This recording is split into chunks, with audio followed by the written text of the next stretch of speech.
pernah nemenin kawan atau ketemu sama kawan yang ngedawamin sholawatnya Habib Soleh Tanggul ya. Sampai saya menjadi saksi mata sendiri dari keistimewaan sholawat ini yang dirasakan oleh tidak hanya teman saya itu yang ngerasain, tapi saya juga ikut ngerasain dari keistimewaan yang didapat oleh kawan saya dan saya di saat itu. Bagaimana kisahnya? Kita terus simak.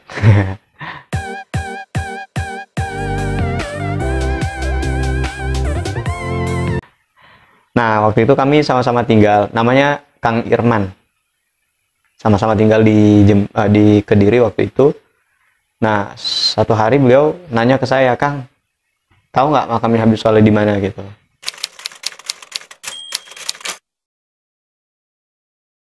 Saya jawab, "Insya Allah saya tahu," gitu. Karena ancar-ancarnya waktu itu pernah lewat, tapi belum pernah memang mampir ke makamnya atau ziarah ke makamnya Habib Soleh. Akhirnya beliau minta antar ke saya.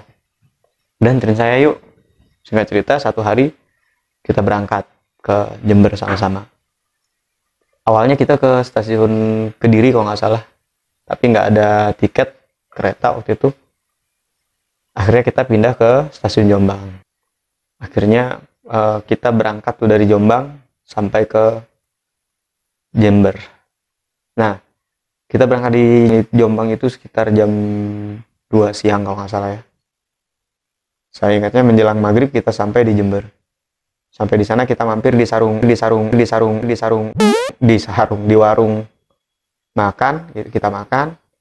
Terus penjual nasinya, bapak penjual nasinya ini nanya, "Mas mau ziarah ya?" gitu. Kita jawab, "Iya Pak," gitu. Terus beliau bilang, "Nanti saya anterin, jangan jalan kaki," begitu. Singkat cerita kita diantar tuh ke tempat atau makamnya Habib Soleh Tanggul.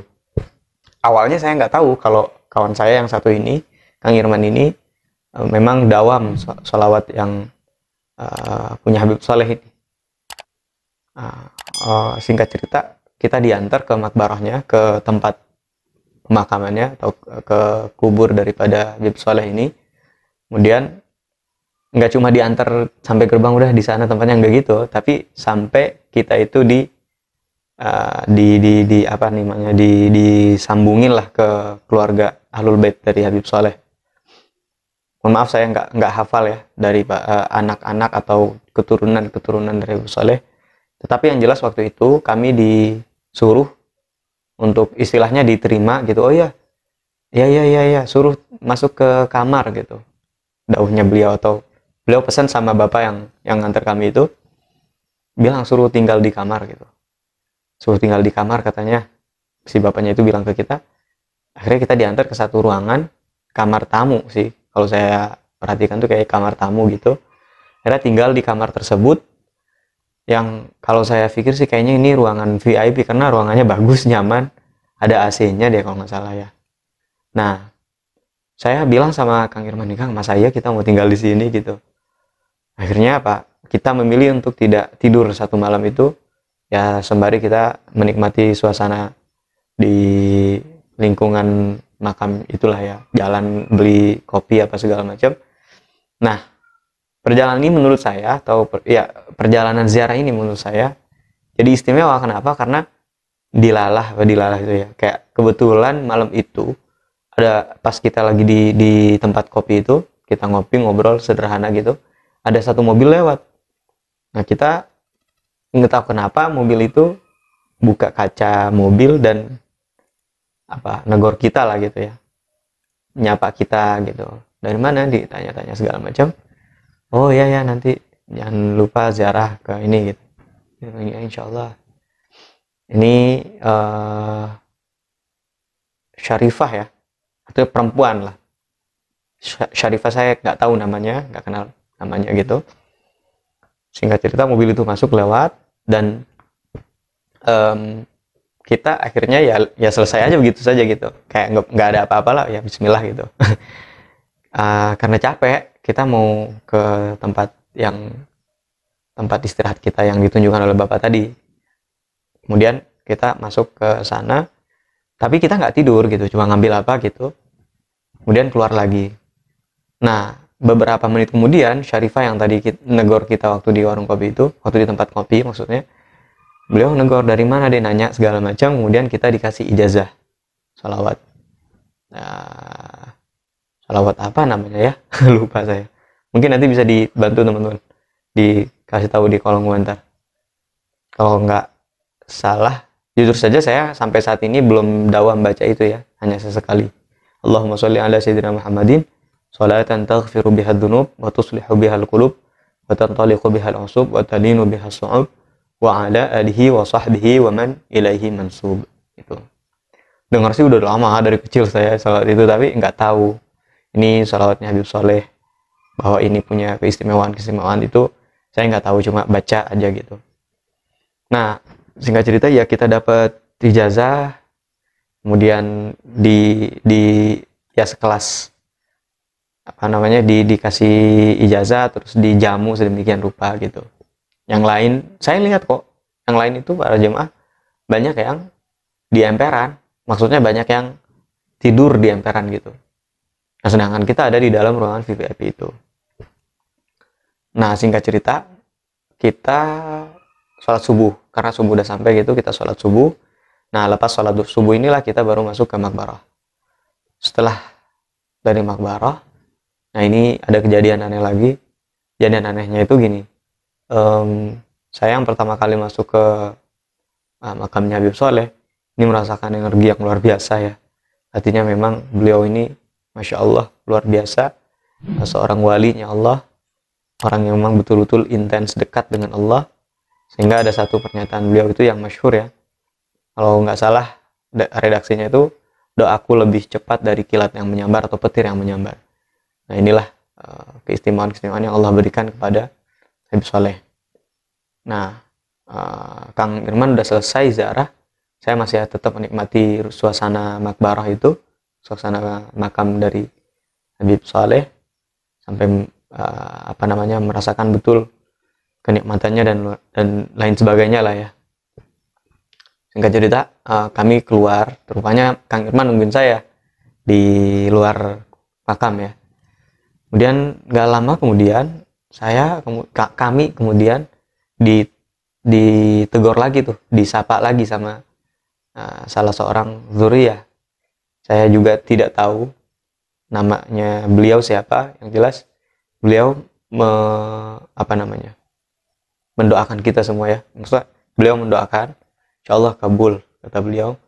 Kemudian kita semua mengamini, dan ini menurut saya mungkin saya pikir tidak semuanya orang akan dapat kesempatan didoain langsung oleh Ahlul Bait dan seterusnya. Nah, udah selesai ya, ziarah selesai, kami pun beranjak untuk pulang. Saya bersiap-siap untuk melanjutkan perjalanan ke Bondowoso dan kawan saya ini untuk pulang ke Kediri dan akhirnya untuk melanjutkan ke kampung halamannya di Brebes. Kabarnya sih mau ke Depok karena beliau kuliahnya waktu itu di Depok ya, di UI Depok. Nah, kemudian kami ke stasiun Jombang. Di stasiun Jombang itulah Kang Irman ini mulai buka buka rahasia-rahasia.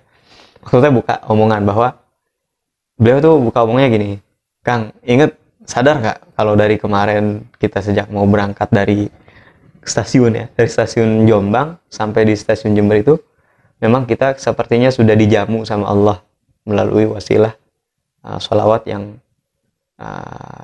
istimewa dari Habib Soleh Tanggul ini. Saya baru ingat-ingat, iya ya, di kereta kemarin kita dikasih makanan sama orang, dikasih unjuk, nanti kalau di sana begini-begini, istilahnya diarahkan lah gitu. Karena saya memang nggak tahu, walaupun saya orang Jawa Timur, saya orang Bondowoso kan dekat sama Jember itu. Tapi kan kalau belum pernah kan pasti ya nanya-nanya juga bingung kan. Dikasih makanan gitu.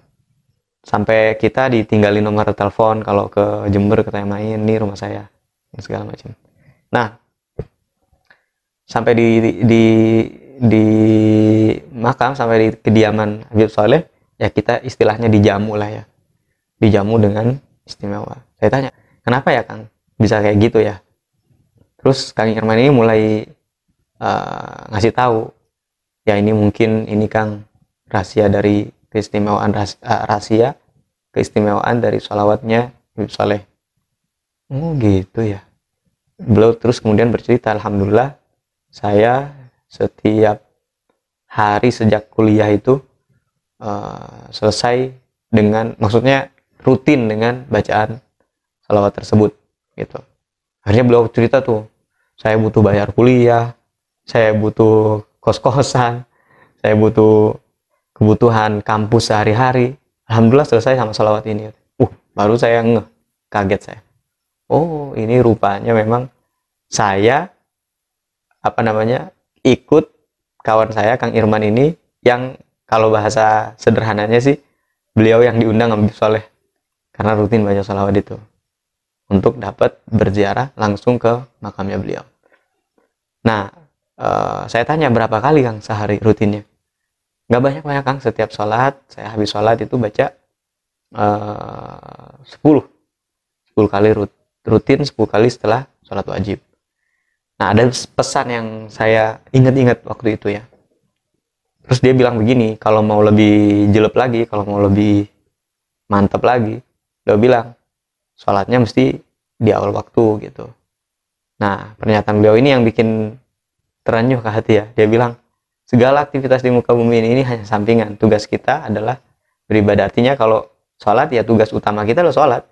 Yang lain bekerja, tugas ini dan lain sebagainya itu adalah sampingan. Asal adzan udah selesai, stop seluruh aktivitas. Nah, kita semua mudah-mudahan bisa belajar. Saya juga belum, artinya berusaha untuk kesana gitu ya. Terima kasih banyak, mudah-mudahan ini bisa menginspirasi kita semua. Kalau senggang gitu, habis sholat baca 10 kali. Allahumma sholli ala sayyidina Muhammadin sholatan taghfiru biha dzunub wa tuslihu bihal qulub wa tantaliqu bihal unsub wa tadinu bihas su'ub wa ala alihi wa sahbihi wa man ilahi mansub. Saya ada kisah satu lagi sih sebenarnya, karena takut kepanjangan ini. Nanti insya Allah saya sampaikan kisah yang luar biasa juga ini mengenai keistimewaan daripada sholawat Habib Soleh Tanggul. Terima kasih sudah menonton. Jangan lupa untuk di komen, di subscribe, di share video ini supaya kebaikannya bisa bertambah, menyebar luas untuk kita semua. Assalamualaikum warahmatullahi wabarakatuh. Sampai jumpa di video berikutnya. Bye bye.